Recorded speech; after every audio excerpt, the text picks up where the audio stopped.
बिना देखे आप छोड़ नहीं पाओगे, ये ध्यान रखना। मतलब जीवन में अज्ञानता को देखना जरूरी है। आप फंसे कहाँ हो, जब तक देख नहीं पाओगे तब तक छुड़ा नहीं पाओगे। आप क्या है, बंधन बांध बांध के भूल गए हो। आपको पता ही नहीं आपने कितने बंधन बांधे, ये आपको पता नहीं है। गुरु आपके सारे बंधनों को दिखाता है और आप में उसे पता है कि आप स्वयं पूर्ण हो। बस बंधन की वजह से अपूर्णता आपने धारण कर ली है, तो उसे पता है कि आप बंधन देख लोगे तो आप खुद छुड़ा लोगे, क्योंकि वो क्षमता गुरु को पता है कि आप में है। तो वो आपके अज्ञानता को दिखाता है, बंधन को दिखाता है कि आप कहाँ कहाँ आपका बंधन है। गुरु ज्ञान नहीं करवाता, समझना इस बात को।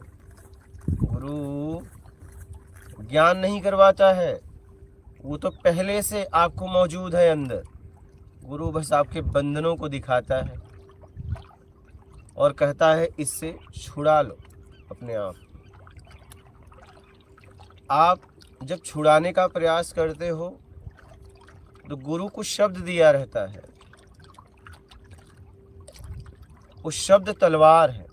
जैसे जीवन में कुछ गांठें हम बांध देते हैं और नहीं छूटता, तो उसे हम चक्कू वगैरह लेके उसको काट के छुड़ाते हैं। तो गुरु शब्द देता है और वो तलवार का काम करता है। और उस शब्दों में ऊर्जा होती है। जैसे चेक पे चेक मिल जाए, अमाउंट भी भर दो, लेकिन उसमें साइन किसका है और उसके अकाउंट में बैलेंस कितना है। तो कोई सदगुरु सत तक पहुंच गया था, अनलिमिटेड बैलेंस। कितना? अनलिमिटेड।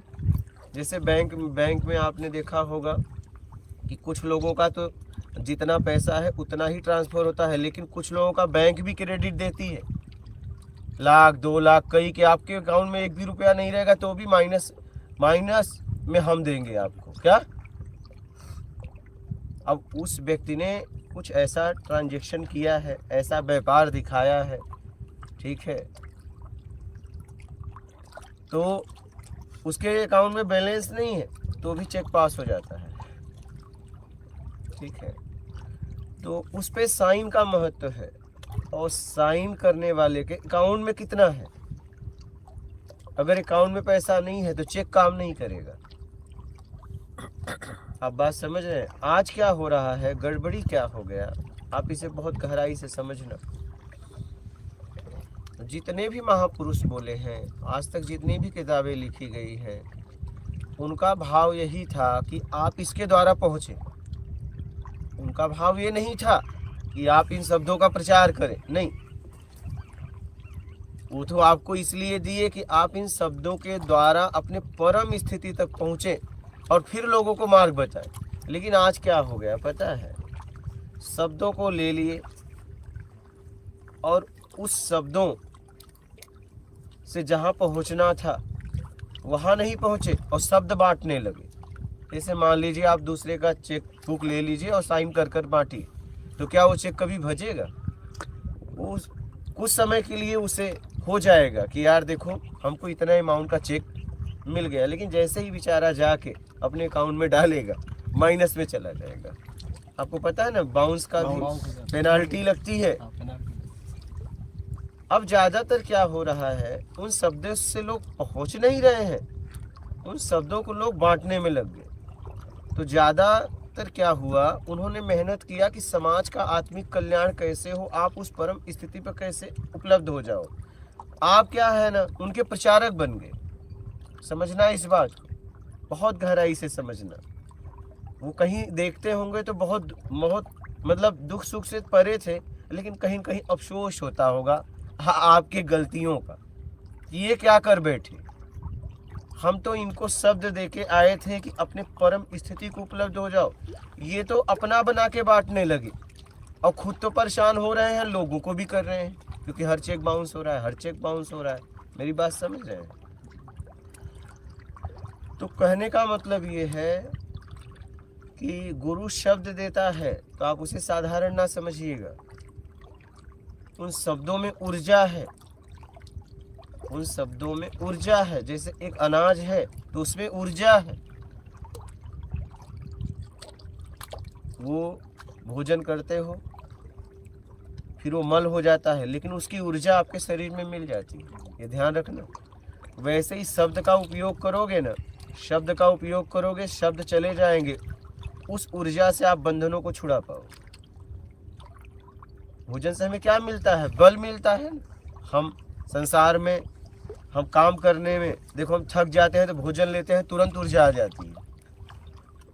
वैसे ही गुरु शब्द देता है, उस शब्दों को जीवन में अपना कर कहाँ कहाँ उलझे हो। गुरु ज्ञान नहीं देता है, आप समझना इस बात को, बहुत गहराई से समझना।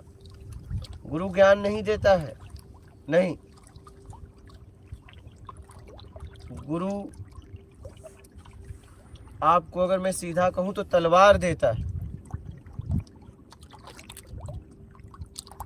बात समझ रहे हैं?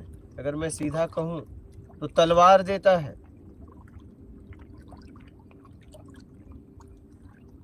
अगर गुरु है तो उस परम स्थिति पे है तो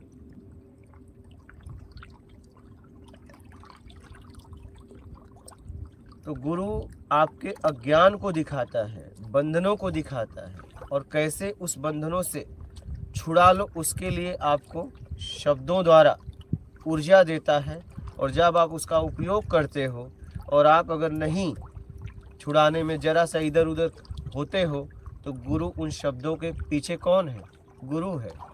फिर वो आंतरिक मदद करता है आपका। आपको समझ में नहीं आता ये कैसे हो गया, क्या ये कैसे हो गया? उस शब्दों के पीछे वो खड़ा है, उन शब्दों के पीछे वो खड़ा है। वो जितने भी शब्द आपको दे रहा है, हर शब्दों के पीछे वो खड़ा है। लेकिन ये आपको तब पता चलेगा जब उन शब्दों का उपयोग करो, जब उस बंधनों को काटना चाहोगे, तब आपको पता चलेगा। अगर बंधन काटोगे नहीं तो तलवार की धार का पता नहीं चलेगा। जब बंधन काटने का भाव होगा, अज्ञानता को छोड़ने का भाव होगा, और जब उसके लिए आप काम करोगे, तब पता चलेगा कि उन शब्दों का जीवन में क्या महत्व है।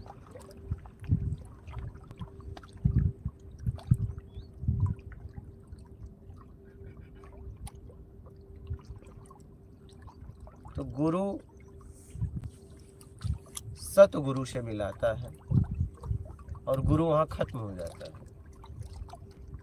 गुरु आपसे आपको मिलाता है, गुरु आपके साथ नहीं रहता, उसका साथ छूट जाता है। क्योंकि उसे पता है अगर मेरा भी साथ रहा तो ये नहीं पहुँच पाएगा, इसलिए वो मुक्ति वाला शब्द देता है, बंधन वाला नहीं।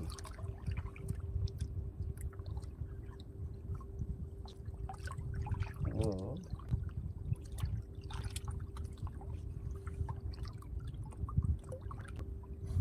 आपने पढ़ाई की होगी, 2 तरह के पेन आते थे, एक लिखो फेंको, नहीं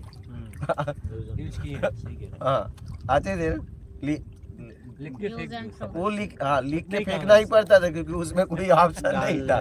बहुत लोगों ने स्याही भरने का प्रयास भी किया, नहीं लेकिन वो असफल रहा। नाम ही किया, हमने भी किया था गुरुजी। एक 2 रुपए का ऐसा था प्राइस उस समय। हाँ तो मतलब उसमें प्रयास भी किया गया पीछे से स्याही भरने के, उसको ढक्कन लगाने का, लेकिन वो असफल रहा। क्या ठीक है, क्योंकि हम बहुत बुद्धिमान, बहुत ज्यादा हैं।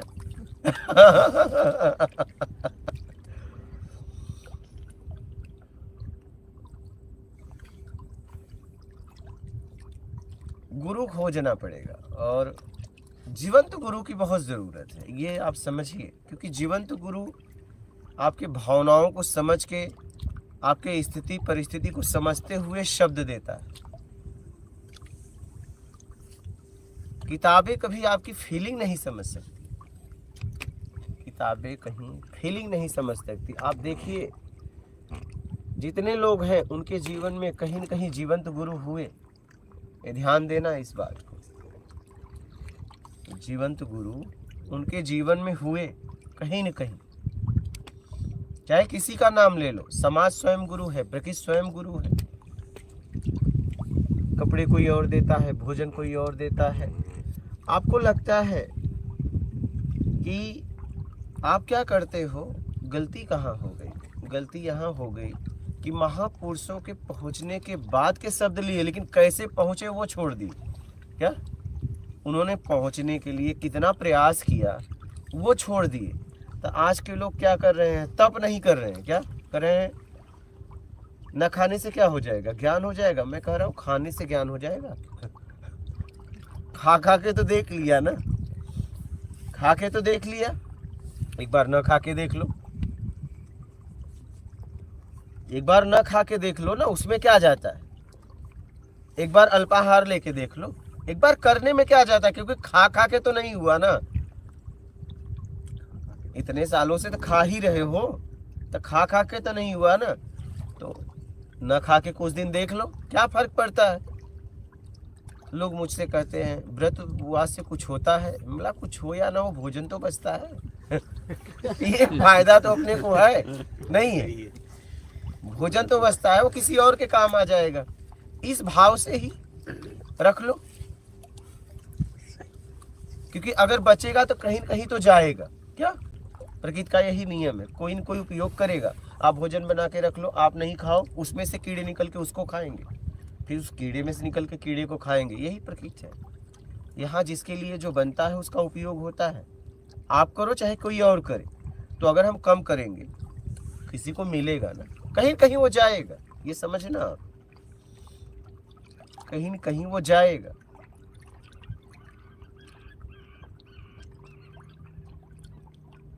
तो गुरु व्यक्ति कोई विशेष नहीं है, गुरु स्थिति है।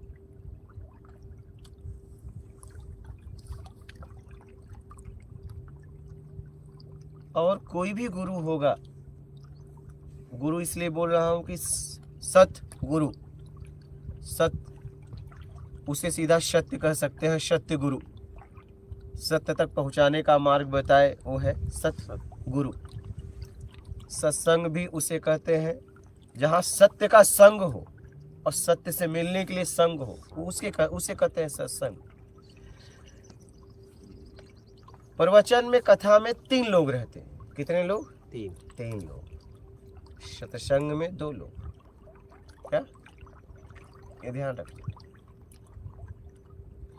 प्रवचन कथा में 3 लोग कौन कौन? 3 लोग, एक बोलने वाला, एक जिसका बोला जा रहा है, और एक जिसके लिए बोला जा रहा है। 3। क्या भक्ति में, प्रेम में और सत्संग में 2 लोग होते हैं। क्या द्वैत का भाव मिटाने के लिए।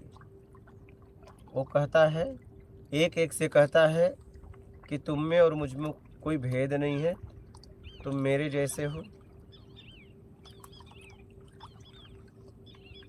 उस भेद को मिटाने के लिए बात करता है। तो जीवन में सबसे जरूरी सत्संग है, लेकिन सत्संग उसे कहते हैं जहां आपकी बात हो। क्या आपसे सीधा बात हो, जहां प्रमाण देने की आवश्यकता ना पड़े। जहां पे प्रमाण देने की आवश्यकता पड़ रही है वो प्रवचन है, कथा है, सत्संग नहीं है। ये जीवन में नोट कर लेना, इस पॉइंट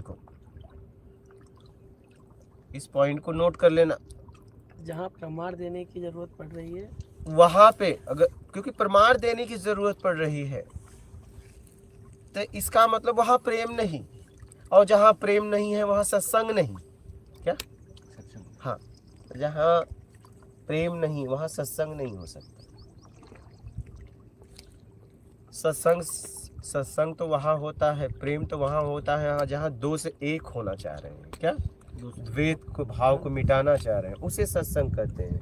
लेकिन प्रवचन कथा में वो तीसरे को बोला जा रहा है, उन्हें भी पता है, और जब वो पूछते हैं तो कहते हैं जाके इस किताब में देख लेना। क्या इन्होंने वो कहा है। लेकिन सत्संग में ऐसा नहीं है। सत्संग में आप सीधा समझते हो। क्या सीधा, वहां प्रमाण की आवश्यकता नहीं, शब्द ही प्रत्यक्ष।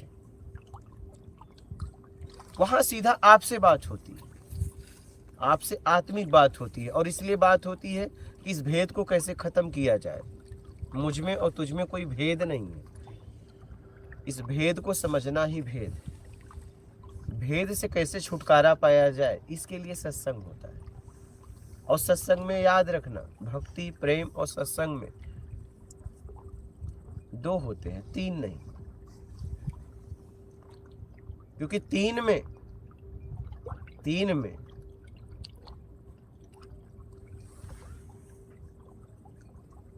प्रेम पैदा नहीं हो सकता। क्या ये ध्यान रखना, तीन में प्रेम पैदा नहीं होता। दोनों खुल के बात ही नहीं कर सकते, खुल ही नहीं पाएंगे। क्या? क्योंकि तीसरे का दबाव है।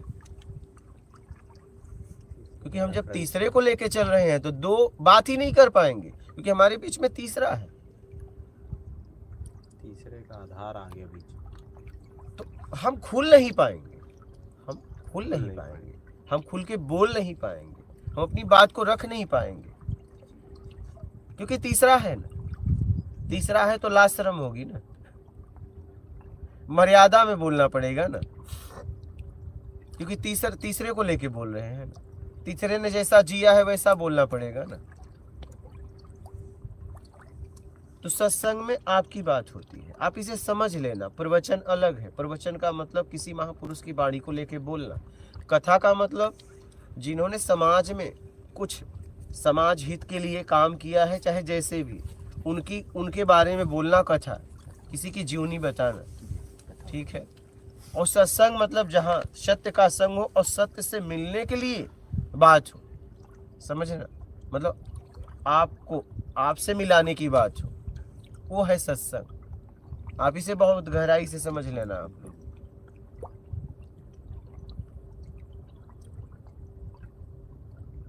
तो जीवन में सत्संग बहुत जरूरी है।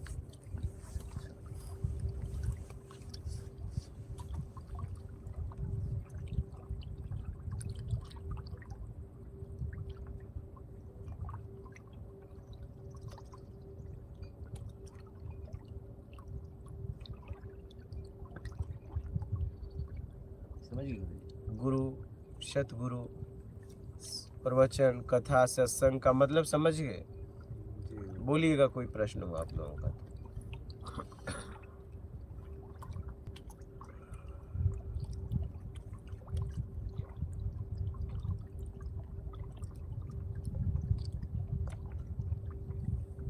है किसी का प्रश्न?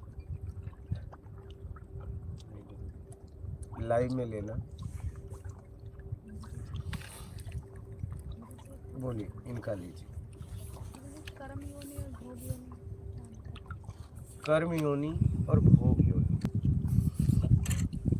भोग योनि मानव शरीर के अलावा जितने हैं वो भोग योनि हैं। उन्हें भोग और भोजन, वो भी प्राकृतिक, क्या उनका भोग का समय होता है, वो जब चाहे तब भोग नहीं कर सकते। उनका भोग का समय होता है और भोजन वो भूख लगने पे अपना खाते हैं, वो भोग योनियां हैं। और मानव शरीर कर्म योनि है। तो मानव शरीर में तीन प्रवृत्ति दी गई है, सात्विक, तामसी, राजसी। और बाकी जितने भी अन्य जीव हैं, मूल अपने उनका शरीर का स्वभाव, जीव का स्वभाव, जीव अपने स्वभाव से ही शरीर मिलता है। जैसा हमने खान पीन हमारा है, तो वो शाकाहारी है तो शाकाहारी, मांसाहारी है तो मांसाहारी। बात समझ रहे? उसमें सात्विक, तामसी, राजसी गुण नहीं है। वो न पाप करते हैं, न पुण्य करते हैं, न अच्छे हैं, न बुरे हैं। मानव शरीर में तीन गुण हैं, सात्विक, तामसी, राजसी, ठीक है। हर मानव के अंदर समझ है तो, मंद बुद्धि है, पागल है, उसकी बात मैं नहीं कर रहा हूँ। अबोध है, उसकी बात नहीं कर रहा हूँ। जिसके पास समझ है, ठीक है।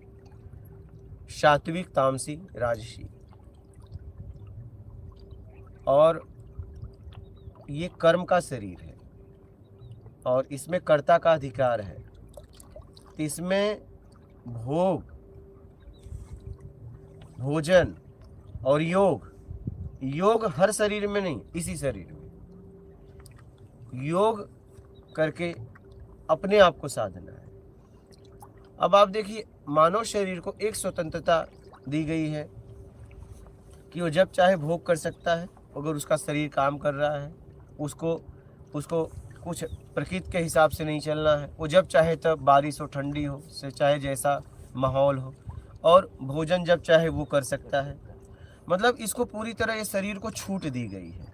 लेकिन जब तक योग बाकी है तभी तक आप इस शरीर में हो। अगर योग जिस दिन खत्म हो जाएगा, आपको भोग योनियाँ मिल जाएंगी, आप उस शरीर में चले जाओगे। अगर आपने इस शरीर को सिर्फ उपयोग किया भोग भोजन में, ठीक है, क्योंकि आप देखिए जितने भी अन्य जीव हैं वो भी हर साल अपने बच्चों को जन्म देते हैं, वो भी घोंसला बनाते हैं, वो भी पालते हैं पोसते हैं। हर माँ अपने बच्चों को पालती है, पोसती है, बड़ा करती है, छोड़ देती है। अगर इतना काम आपने किया तो आप पशुओं की तरह आपने जीवन जिया। बात समझ रहे हैं? तो आपका जब योग खत्म हो जाएगा, योग का समय दिया गया और आपका योग खत्म हो जाएगा तो आपसे वो छीन लिया जाएगा और आपको भोग शरीर मिल जाएगा। क्योंकि आपको भोग भोजन ही करना था तो फ्री में करिए। मानव शरीर में ही व्यक्ति पैदा करके खाता है, बाकी जितने भी अन्य जीव हैं वो पैदा नहीं करते। आप पैदा करके खाते हो, तो आपको योग दिया गया है। अब अगर आपका योग बाकी रहा तो अगला शरीर मानव का मिलेगा। अगर योग खत्म हो गया तो आपको अगला शरीर क्या चाहिए? भोग भोजन। तो अगला शरीर भोग भोजन का मिल जाएगा। करोगे क्या ये लेके? क्योंकि आपको तो योग करना ही नहीं, आपको योग तो करना ही नहीं है। करोगे क्या लेकर? बात समझ रहे हैं?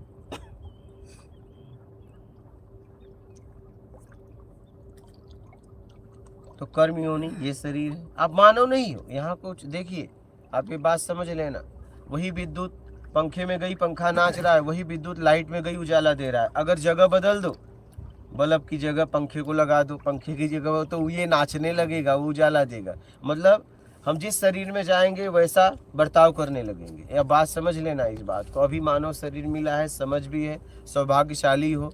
मैं दुनिया का सौभाग्यशाली उन व्यक्ति को समझता हूँ जो आध्यात्म समझते हैं, जो लोग इस दुनिया में आध्यात्म समझते हैं। और मैं दुनिया का दुर्भाग्यशाली उसे समझता हूँ जो समझने के बाद भी यात्रा नहीं कर रहे हैं। बहुत ऐसे मतलब दुनिया में ऐसे समझ वाले हैं जिन्हें आध्यात्म समझ में ही नहीं आता। आप भी मिले होंगे ऐसे लोगों को। हो सकता है आपके परिवार रिश्तेदार में ही हो सकता है माँ बाप ही हो। कितने महापुरुष हुए, उनके माँ बाप आध्यात्म को नहीं समझे, बोले ये क्या कर रहे हो तुम। उपलब्धि के बाद भी बोल रहे हैं कि ये तुम क्या कर रहे हो, अभी वो वापस आओ। उपलब्धि के बाद भी उन्होंने यही आशा रखा कि तुम आओ। लोग उनके बताए मार्ग पे चल रहे हैं, बोले अब अभी भी तुम राज संभाल लो, क्या नहीं, उम्मीद लगा के बैठे हैं। तो मतलब उनके वो परम स्थिति को उपलब्ध हो गए। उनके माता पिता को अध्यात्म से कोई लेना देना नहीं। हमारे पिताजी ने तो गुरुजी पागल खाने में भर्ती करवा दिया था, क्योंकि हम रात को उठ के ही चले आते थे। वहाँ पास में नहर थी तो वहाँ जाकर के देखा 10-5 दिन और पिटाई भी की। और जो बड़ा ये था तो बोले ये पागल हो गया, तो मेंटल हॉस्पिटल आगरा बेंगलोर बता। तो ये पागल खाने से आ चुके हैं ये। नहीं तो मैं यही तो कर रहा हूँ। लेकिन हमें अपना पागलपन रास आता है, हमें कोई आपत्ति नहीं है। अच्छा, हम स्वीकार करते हैं। अच्छा, उस सामान्य स्वस्थ स्थिति से तो हम पागल ही बेहतर हैं, हमें पागल ही रहने दें।